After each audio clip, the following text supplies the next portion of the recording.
Caitlin Clark's great at what she does.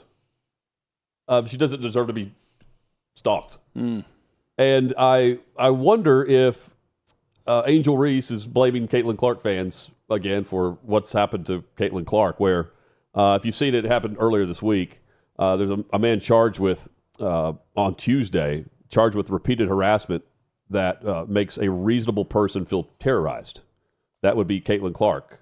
Michael Lewis is the guy's name, who admitted he felt like he had Not the author of Moneyball. No. Not to be confused with the great author. It's like the play-by-play guy for the Baltimore Ravens, Jerry Sandusky. Yeah, tough. It's a very difficult. Tough. Yeah. Or like Michael Bolton in Office Space. Or Michael Bolton, yeah. There was a perfectly fine name until that no-talent ass clown started winning Grammys in the early 90s. That's the words of Michael Bolton when they said people confused the two. So that's a Michael Lewis now hates I want this to watch Michael that Lewis. movie now. Yeah. So Angel Reese, I wonder what she's thinking whenever she sees this headline, because she's not the only one that has crazy loons in her social media.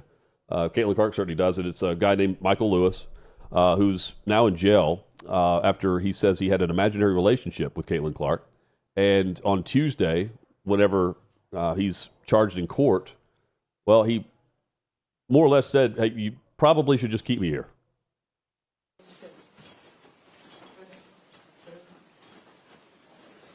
Morning, Mr. Lewis.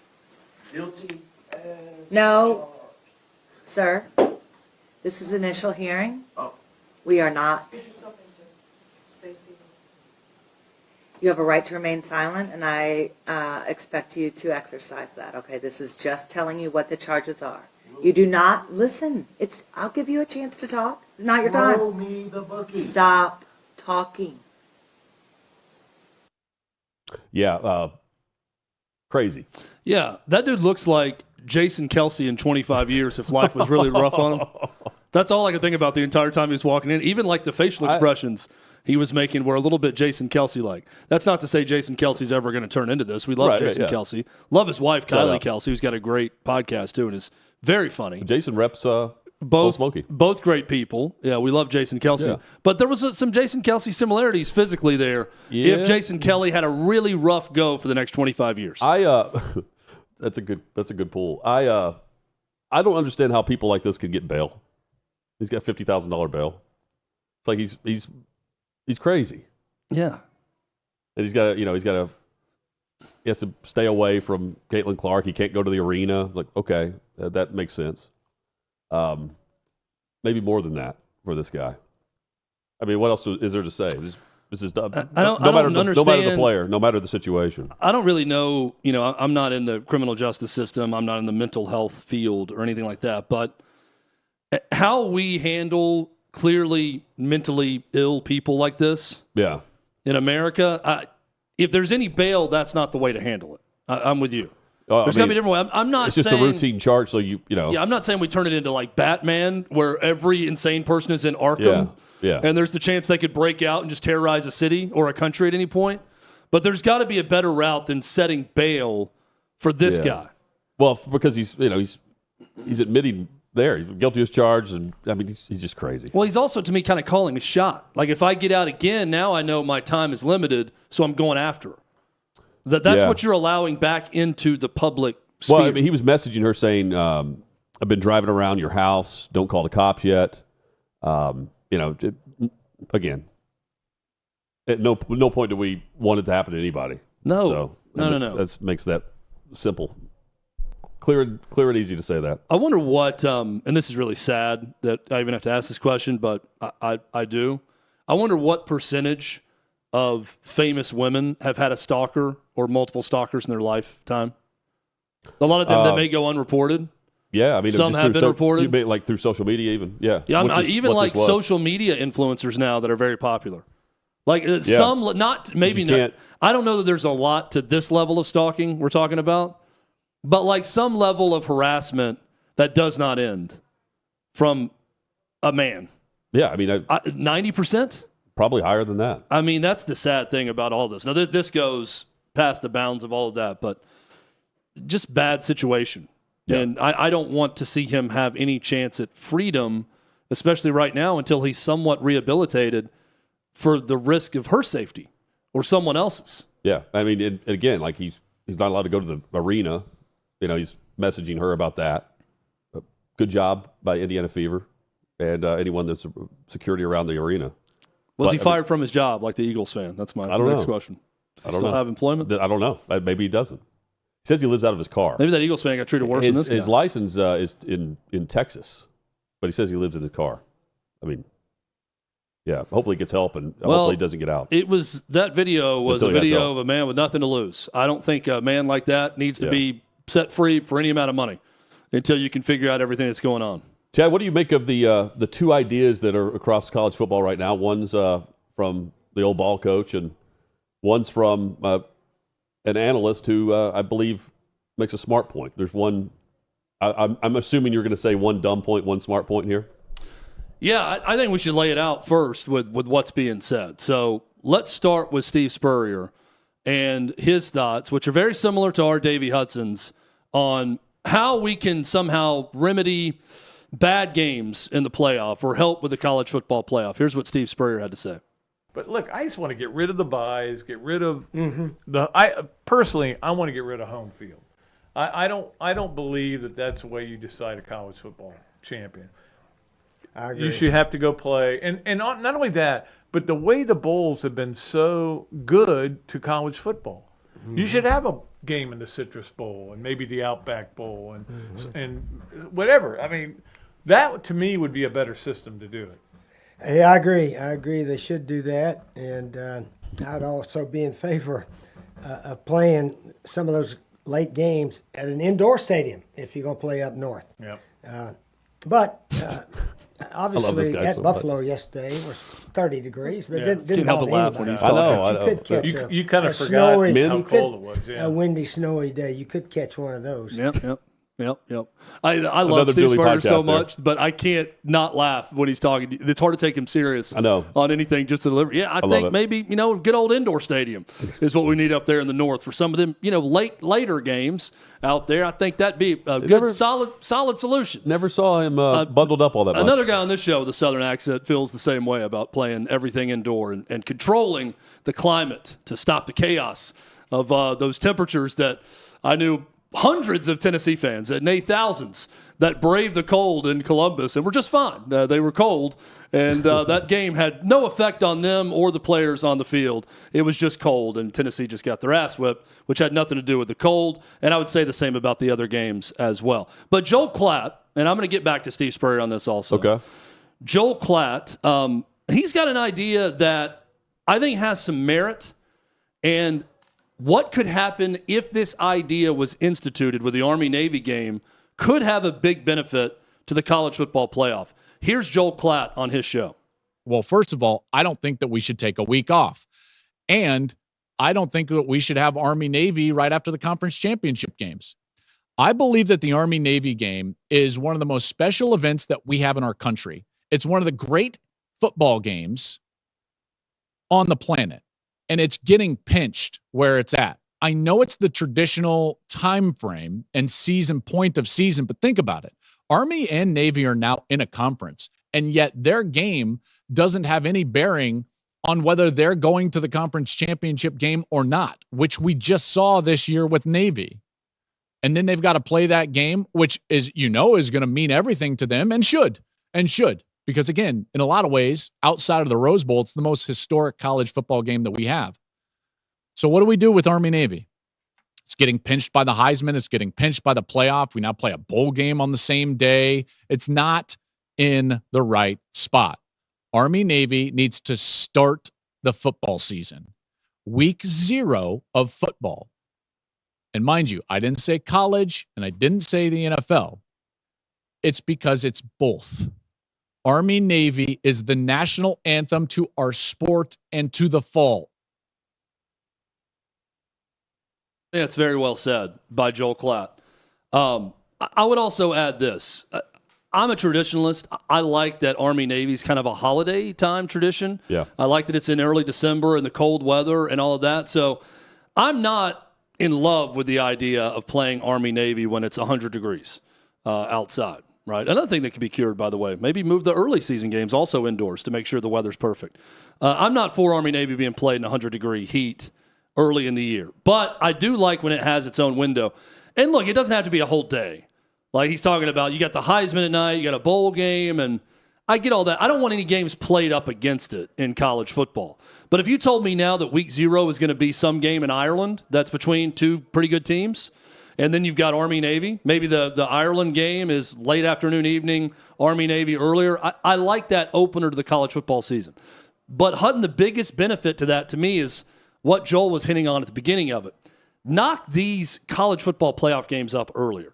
There's no reason for Tennessee and Ohio State to wait over 3 weeks or 3 weeks to play each other, right? Well, they're trying to keep it around January 1st with the Rose Bowl. They're trying to time that up. I think January 1st would be an ideal time to be playing semifinal games.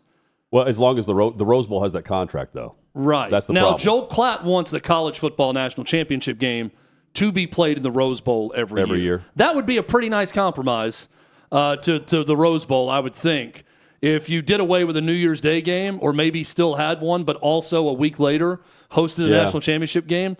Point being, they have so many people to serve, though. You know what I mean? Like it's a mess. You know, Steve Spurrier, Davey, they want to point to the cold weather being the big problem with it. It's very similar. I liken it to the SEC coaches and the commissioner and Greg Byrne of Alabama bitching after the fact they only got 3 teams in the college football playoff by saying, guys, I just think we can't schedule anybody good non-conference anymore. I really think that's the solution. When Alabama, nothing that happened in their non-conference stopped them from getting the college football playoff. It was losses in conference that did it. So this is trying to apply something that maybe someone wants to see that was in no way a root cause of games not being competitive. Right. I just don't believe it. Those games were heavily attended. I'm talking about the first round games that were up north in cold conditions. Now, do I want to see a game? Spurrier, I think, talked about, blizzard and wind. Look, if you've got to take emergency personnel away from where it needs to be to go play a game in Happy Valley or whatever it is, then move it. Move it indoors. Do what you had to do with the LA wildfires. If the weather's that bad and it's extreme and you're telling people not to go outside, then you can adjust. But teams that play outside up north should not be penalized for that. If they earn a home playoff game, they get a home playoff game in their conditions. Much like if you play in Miami and you get a home playoff game in 85-degree weather and humidity at some point in December, that's an advantage for you. You earn that advantage by hosting a playoff game. The solutions to college football are not moving cold weather games indoors. The solution to college football playoff is having one more round of host sites, eliminating the quarterfinal bowl game neutral site matchups, having one more round of that. And I do like this idea of getting Army-Navy in the beginning of the year so you can get started with that first round of the playoffs quicker and accelerate that process to where, Hutton, you're ending around the same time you would have before, in that January 9th, 10th range, somewhere around there instead of when we're going to end it this year. So I don't think you need 3 weeks off. Well, this is just to get into to start a playoff game. No, it's too long. But like you're going to be able to, when you expand to 16, it's still the same calendar for the football playoff because you're just adding more games on campus. At least that is happening in theory in rounds 1 and 2. Just back briefly to Army-Navy and why I think, just looking this up earlier today, why they don't play it early in August, because they're trying to avoid plebe summer. Yeah. And they don't even know if the article I was reading, it's not known if all of the brigades have even arrived at the schools yet. So and the ratings have been solid where it is. Yeah. Now, that's not to say if you play it early, it's not going to be great. It still will be. It's still Army-Navy. But, I think the vast majority of people who attend that game would love for it to be in warmer weather. But I think they're trying to avoid their calendar, which is much easier to do in December. Davey, you are all for all games being played indoors. No, not necessarily. I've stood by this. I just want a somewhat controlled environment, and therefore I'm kind of with Spurrier as it relates to just everything north. Like, I was fine with the Rose Bowl. You're generally not having to worry about weather. Spurrier's just protecting Florida is what he's doing. I mean, I get it. I would say, like, the NFL is even trending that direction. You constantly see these teams building domes Now, there's multiple reasons for that. I just have the mindset, you get to this point of the season where you are looking to determine the best team. I want to see who's the best team. I don't want the elements to factor into who might actually be a better team. Well, I also think the big complaint about college football going to a playoff was you're going to diminish the meaning of the regular season. Right now that you do this, well, you can lose 3 games, get in the playoff. Before, you lose a game and you're out. Then in the 14 playoff, you lose 2 games and you're out. So college football regular season must matter. It matters more than any other sport, which I agree with. It must matter more than any other sports, and you can't diminish it. Well, this makes the regular season matter because if you earn the advantage, you earn the advantage. So you are a byproduct of what you did throughout the regular season and into the playoffs. But it's also very subjective, though. I would add to that, Chad, if Like they Ohio were State, just Tennessee, playing for instance. these playoff games at a neutral site, would that have taken away from the regular season this year? I don't think that anyone wants to play in the snow. Let me start there. I don't think Ohio State kids, Jeremiah Smith's from Miami. I don't think that he's dying to play a snow game. I only want to see snow at Army Navy. The point is, the snow falls on both the just and the unjust alike in this game. Yeah. And I don't think the cold weather affected anything about any of these games other than seeing cold weather in the games. I just don't think that was a factor. I just think you had the home field mattering in a big way. I think it could matter. It could matter on the flip. I mean, Steve Spurrier ran from Johnson City, Tennessee at 18 years old to sunny Florida and spent most of his life there, and that's where he retired because he wants to be in warm weather. He was complaining about it getting down to 45 degrees in Gainesville. Good for him. I want to hear him say it again. But SMU, that's where that was the big, not disadvantage, but that's where the cold weather affects a team. The southern schools. Yeah, a team that, 2 weeks later had a snowstorm hit their city? Yeah, but I mean that doesn't happen unless there's a big event there. But point being, I don't know that it's a gigantic advantage for either side. Ohio State's not playing a ton of snow games. I'm not Penn saying, State's not playing a ton of snow games. I'm not saying it's a gigantic advantage. I'm just saying it doesn't. It's not an advantage for Tennessee or Ohio State. They're used to that. But I mean, you can't prepare for the elements if you don't have elements. I think the advantage earned if you get that host site, right? Tennessee's a good example. They were right there, right? I understand the frustration. Could have been them or Ohio State. I think Tennessee, the way Ohio State's playing, they lose in Neyland Stadium to that Ohio State team. Is it a closer game? Absolutely. Would they have a much better chance of winning? For sure they would. But that is the beauty and the agony of hosting games on site, on campus. I want the teams that earn the bye to experience that same beauty, whether that's in Columbus, Ohio, or Austin, Texas, or Los Angeles, California. I don't care what the weather is. And they will. They need to get it on campus, and they need to do more of that. They're going to be able to do that because they can add the next group of teams, have a second round on campus, and they still serve the bowl games that they're serving right now on the same schedule, on the same rotation. So I think that's what they're going to end up doing. And then you have all the other bowls, including, cities that will just bid on the national championship game. That's really the only game that will be open for, highest bidder. Can you see them granting? I mean, I know we kind of have the setup with the bowl system, but let's look at what was the Super Bowl in 2014 where they played at MetLife.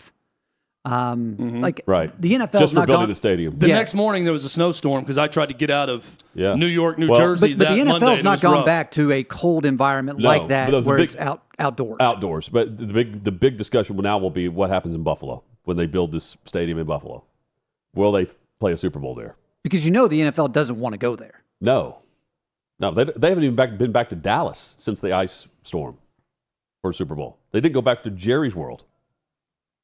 So you're right. I mean, they don't want the elements at all. That's why they go to Arizona practically every other 4 years, Chad?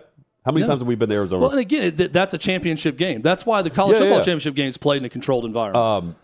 But that's right. But I just don't want every layer. I'm not saying host it on campus for a national title game. Yeah, no. I don't want it to be sterile. I don't want different as you peel back the onion of the college football playoff, and we're eventually going to add more teams, probably very soon.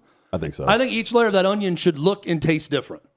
And I like the flavor of on-campus in elements. College football. In the early rounds. But I think you got to shave a week off. I think 3 weeks is too much 2 weeks might be. They really need to move the schedule up altogether. All they have to do is get rid of one of their weeks that two when they weeks, start the season. 2 weeks for the Just move it teams up. that end in November and don't play in that championship game. That's like a bye week preparation. Well, every team's getting ready for that first playoff if you're game. not playing in the conference championship game, that's why it takes so long.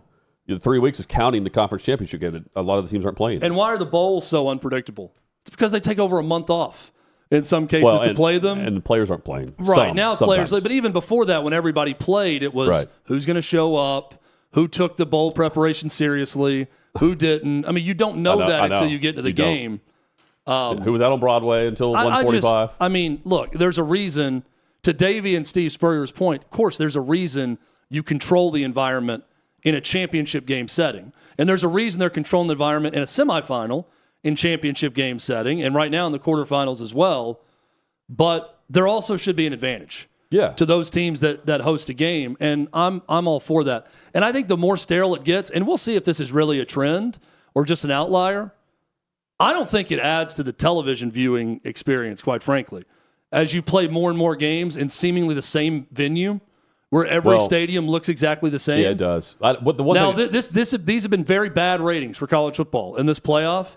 Let's see if Ohio State Notre Dame is down. I think they'll be okay. Then you got a problem. If it's not, then you can come back and say, national championship game was huge, so who cares? The only thing I want to avoid is just a downpour of rain.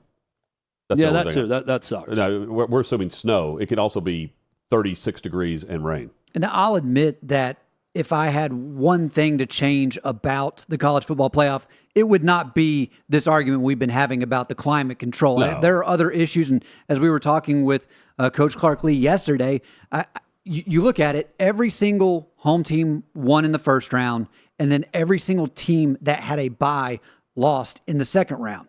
So you look at that, and you can obviously tell there are issues with the seeding process, and so there's a lot of things that they're gonna work on. It's going to take a little bit of time, but I at least think these conversations are productive because I mean everyone's kind of got their own flavor of how we need to improve this thing as a whole. Yeah. I just think it's very simple. Like if you ask, if they came to me and said, "How do you improve it?" Add an extra round to let those teams that all lost with the bye get a home game and see if all of them lose, and see if that changes that a little bit.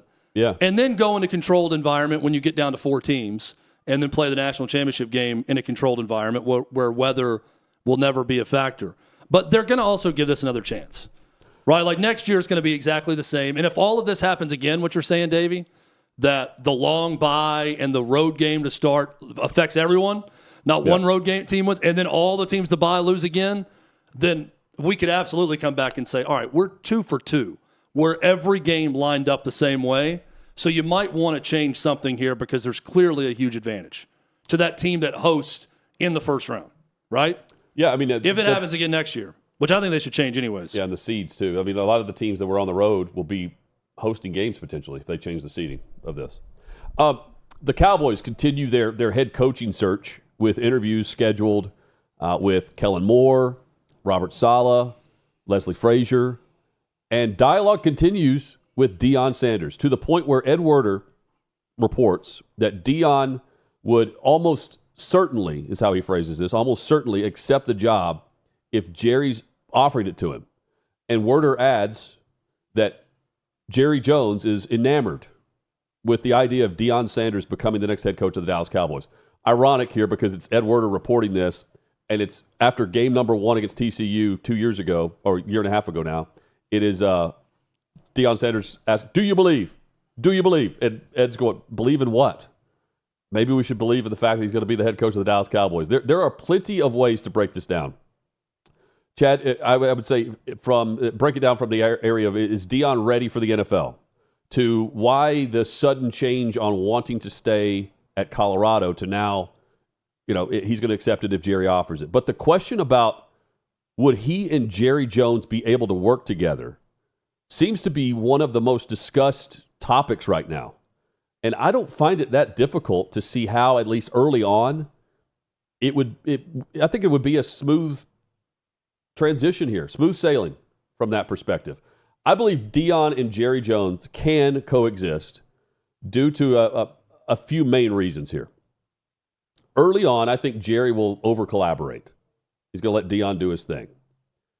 Deion has been honest about his roster and team performance, and I'm saying that no matter good or bad. Go through the losing streak of year one. You can hear him talk about his team this year, and it's very even. And look, it's been bad in Dallas for a while, so I don't think we know this. Jerry Jones isn't getting any younger. If a deal gets done, the offseason plan has already been negotiated with Deion's terms, which is already a departure from what Jerry Jones has done previously. So he's already acquiescing to Deion by even considering this. That's, again, early on in this whole partnership. Deion lets his coaches coach. I think he does a good job of just staying out of the way with calls. Mainly, he adds in adjustments. He manages. He's motivational, coaching the details, raising the bar on player expectations. I think he does a great job with that.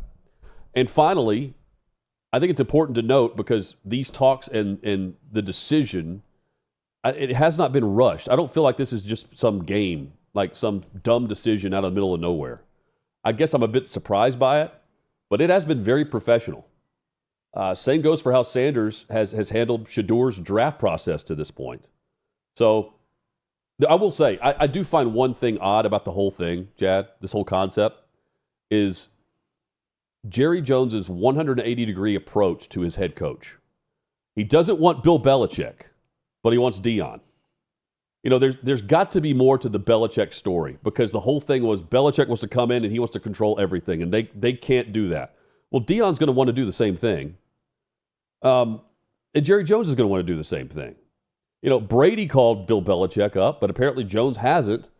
And that's with the knowledge of, according to Jonathan Jones of CBS, Belichick doesn't even have a fully executed contract. So that puts into question how much of the $10 million buyout a team would actually owe North Carolina if Belichick decided to bolt back to the NFL. So I'm curious about the dynamic of Belichick not getting the calls, but Deion is headed to Big D. And I get the connection. You know, Deion Sanders is one of the most beloved players that Jerry Jones has ever had as a member of the Cowboys. He loves the guy.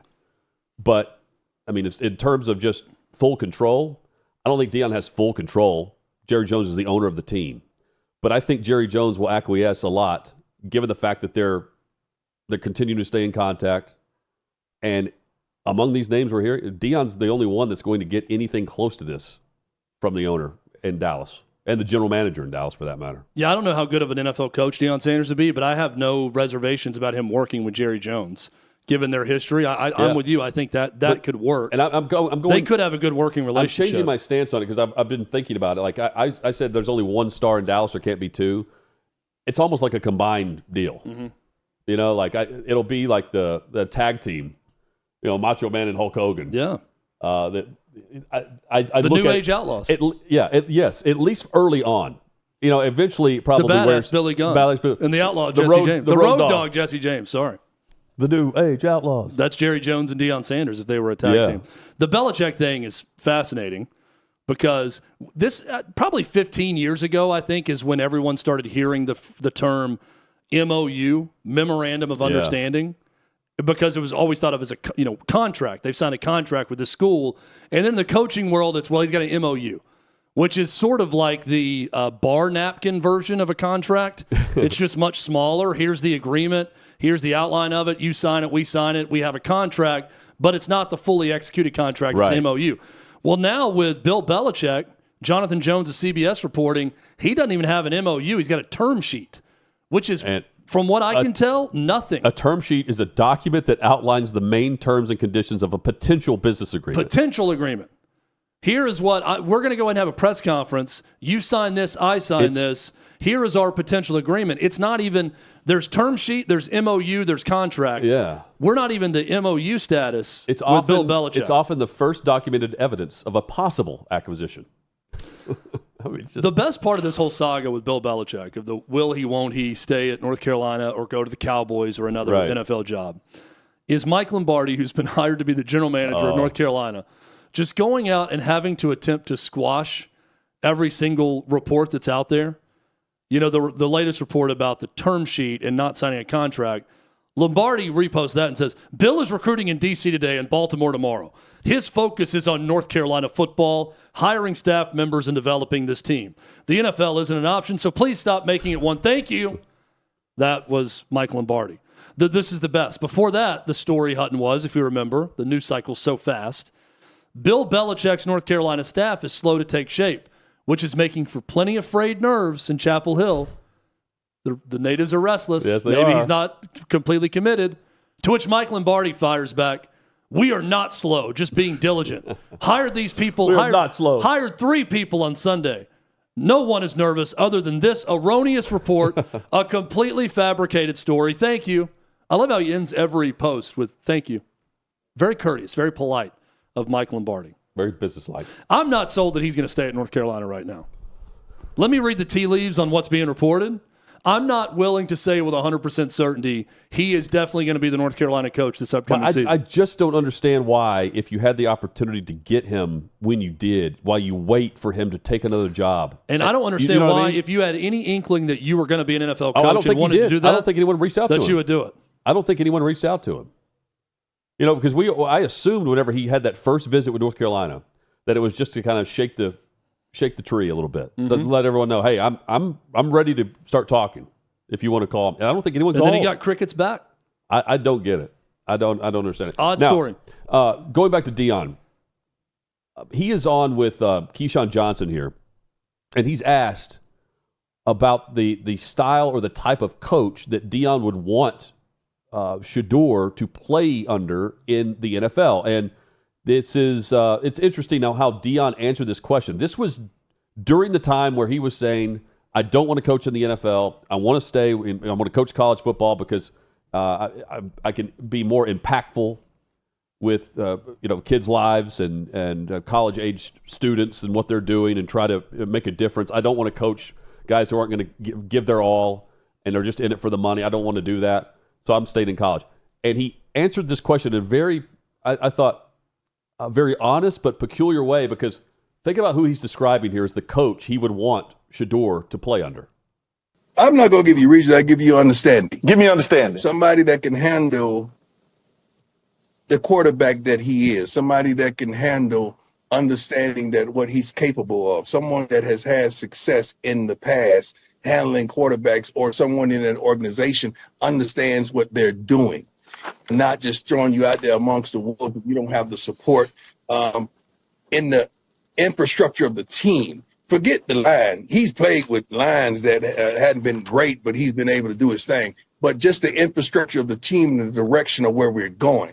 He could deal with anything. One thing about Shador that separates him from a lot of quarterbacks, Shador started every game in high school, every game in college, but one. And he's just, he is like that, man. Like, he has a true gift. And it comes from God, and he loves this game of football. You see him stunning like his daddy every now and then, but that's just who he is. He got that honest. You got to see that. He got that honest.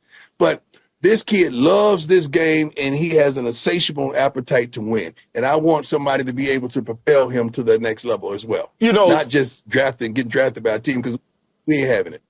See, I think he's just describing himself. Yeah. And he's trying to talk his way into letting Shador go pro and him not follow him. And I've said this. I think the whole thing about I don't want to coach in the NFL. He said it multiple times. I think he's trying to tell himself that. And now he's got Jerry Jones calling him. And why would you turn that down if you could be the next head coach of the Dallas Cowboys and the owner is going to give you, the full menu to go out and figure out how you're going to get your son to play for you? I mean, Deion's not going to coach against him. We know that. He's going to coach with him. He's going to coach him. He's not going to coach against Shador or his sons. They're getting rid of Dak Prescott if they hire Deion. Yeah, and the report is there's not a third option. Jerry is enamored with it. Yeah, there's not a third option here. There's 2 options. One is he stays at Colorado and coaches without his kids. Yeah. 2 is he goes to a place where he's been guaranteed he can coach his kids in the NFL. Yeah, and the Raiders said, well, we're not interested. But the Cowboys are calling him up. The Raiders are apparently about to hire Ben Johnson, which could be a big one. And that's Brady landing that, because he did not – Ben Johnson was only going to interview with 3 teams. He was very selective, and Brady convinced him to come and interview with Vegas. There's an interesting report from Sports Illustrated, too, about that says Ben Johnson would likely want to trade for Hendon Hooker to be the bridge quarterback because he knows his system. And possibly a second or third round pick to bring in Hendon Hooker to be the quarterback for the Raiders. I'm guessing while they try to find and draft their next quarterback, right? Hendon Hooker's 27 years old already. Yeah, I mean, and we haven't seen him. No, but Ben Johnson has. Yeah, that's an interesting bridge because that he's going to take 4 of his coaches with him is the thought from that Lions staff, and that if he had someone that he'd want to give a shot to start initially, it'd be someone who knows the offense that he likes. If you're Campbell, this is the year. This is the year to go win it. I don't think the Lions, what's odd about that is I don't think the Lions trust Hooker to even be the backup when they brought in Teddy Bridgewater. I think Bridgewater is just more or less an extra coach. Yeah. I don't know. I kind of took that as they're not fully confident in him as the backup. Maybe not, but I think Bridgewater is more or less just an extra coach on the sideline. I do. What a job he's done, by the way. Did they go undefeated in high school as the coach? Ben Johnson? Bridgewater. Oh, yeah. And then gets signed. He's like, I'm going to try to get picked up by a Super Bowl contender. And he did. He's hung around. He has. Unlike the Eagles fan. Yeah, so the Eagles fan, Ryan Caldwell. He spoke and apologized, although had to, mention that it wasn't all his fault, It was not unprovoked. Caldwell explained in a statement to the Post that she was asking for the video circulating online does not reflect the full context of what transpired, and my actions were not without provocation. In the incident, which took place during the wildcard game on Sunday, while attending an NFL game last Sunday to support my beloved Philadelphia Eagles, an incident occurred that I deeply regret. Sounds like Sal Governale. What began as banter with 2 Packers fans sitting near me escalated to something more serious, and I said things that were unacceptable. In the heat of the moment, I chose unforgiving words to address one of the fans, Miss Allie Keller. I want to sincerely apologize to Miss Keller. He goes on, and he says, I will live with this experience, and I'm certainly paying a personal price. For those who don't know me, this incident does not reflect my values or the respect I have for others, and is not indicative of the person I am. Now, that last sentence, I would say, okay, he's right, unless he's at a stadium. This is the only time this stuff takes place. When you don't have respect, and it is indicative of the person you are inside the Coliseum. He seemed pretty comfortable being that person. Oh yeah, I didn't see a guy who was was against type in the way he was saying, and the confidence he was saying it with, and the lack of remorse at all after he said it.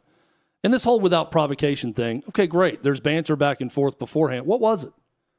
What did they say that justified you saying that? And unless both the guy and the girl were calling you those exact same things, I don't know what level of provocation we're talking about. Yeah. And I'm willing to bet he's not going in detail about the provocation because he knows that old boy's got it all on his body cam and could easily go back and show everything that happened, and people would probably see, it wasn't that bad.